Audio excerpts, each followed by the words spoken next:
Let's go first to London. Andrew Eborn, broadcaster and barrister. Andrew, welcome. What's on your mind? George, it's a real pleasure to join you. And I have to say that your last guest, I find it extraordinary that Kamala, and that's how you pronounce her name, she spent an absolute fortune in 2016, including dragging out college students to tell everybody that her name is Kamala, because rather like the punctuation, she stopped Joe Biden. I find it extraordinary that his books were pulled out from Amazon. I also find it extraordinary. I was one of the very first to mention about the 25th Amendment, which, as you say, is the right to replace the president when he's incapable of doing the job. And the question I have, which is a wider question, is if he's incapable of running now, why is he still capable of running the country? And surely, and I thought this might be brought in earlier, they would have a look at that sort of side and say, well, he can't run the country, most important country, most powerful country in the world. If he's incapable, he should be replaced now. And then Kamala would instantly get the job. But what I wanted, George, I mean, you've been a victim yourself of media reports, and we're living in a very diseased information age, drowning, if you like, in a sea of misinformation and disinformation. And it was Mark Twain who said, well, if you don't read the newspapers, you're ill-informed, but if you read them, they're misinformed. What I wanted to talk to you about is basically what role do you think the media is going to play in this particular election? Because we've heard all sorts of strange reports, haven't we? Whether it's about Trump and the Russians, and basically last May, you'll remember, Councillor John Durham, he concluded that the FBI should never have launched a full investigation into the connection between Donald Trump's campaign and Russia during the 2016 election. By that stage, you know, tell a lie often enough, it becomes the truth. But a lot of people were influenced by that. So to what extent do you think that the media is going to play a role in this particular election? Well, first of all, I have to say that was an outstanding contribution and a very important question. The truth is the media ecosphere, ecostructure in the United States is not all that it looks from here. For example, there is not one single national American newspaper. So it's not like other countries, smaller countries, more homogenic countries, where if you've got the support of the Sun or one of the other big papers in Britain, you're reaching people from Land's End to John O'Groats. That's not the case in the United States.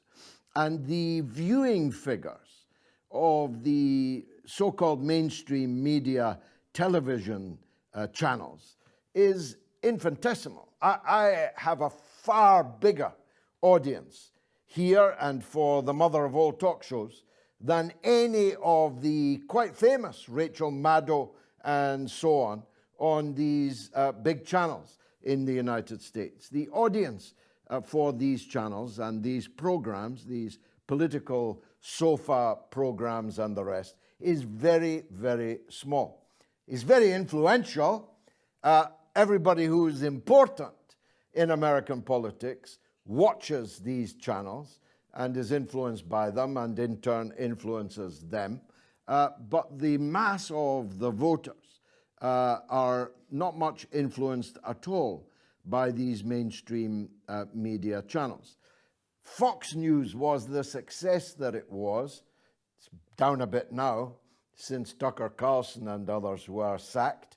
But Fox News broke onto the scene and became a legend because it was not the Rachel Maddows, NBC, ABC, MSNBC, and so on, that alphabet soup of liberalism that is the American television industry. Fox was, of course, a right-wing, shock jock type of television channel, and it discovered that there are millions and millions of people out there who really wanted that kind of broadcast journalism. Third thing that needs to be taken into account, Andrew, is that most of America is what they call flyover country. You've got the East Coast liberals and you've got the West Coast liberals. But everybody in between, that most of these liberals on either side of the subcontinent never actually meet, they merely fly over them from one coast to the other. These are the American heartlands. This is the place where the election will be won. And bear in mind also fourthly, that it's not a direct election. It's an electoral college. So if you win the election in, I don't know, Missouri, there might not be many people in Missouri, but you've got the electoral college votes from Missouri in your presidential column. And it's disproportionate. As you very well know, you can win the American presidency with a minority of the votes. Doesn't happen often, but it has happened. Happened to Donald Trump, I think, in 2016, if we can believe the results, that is. So for all these reasons, I would answer you thus. The American media will try everything that they can to influence the election result, but that they will not succeed. I'm with Caleb Maupin. I think that Trump will win the presidency probably quite easily, unless they murder him between now and November, which don't rule out. And I suppose my last point, if I may, we're now in the social media age, aren't we? The biggest social media platform is Twitter.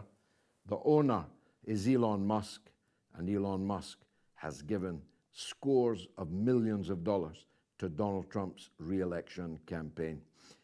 So all in all, I'd say the liberal media, and they are overwhelmingly liberal, the New York Times, MSNBC, the Los Angeles papers, and so on, they're overwhelming liberal and Democratic Party supporting papers. They'll try to do everything that they can, but they will fail.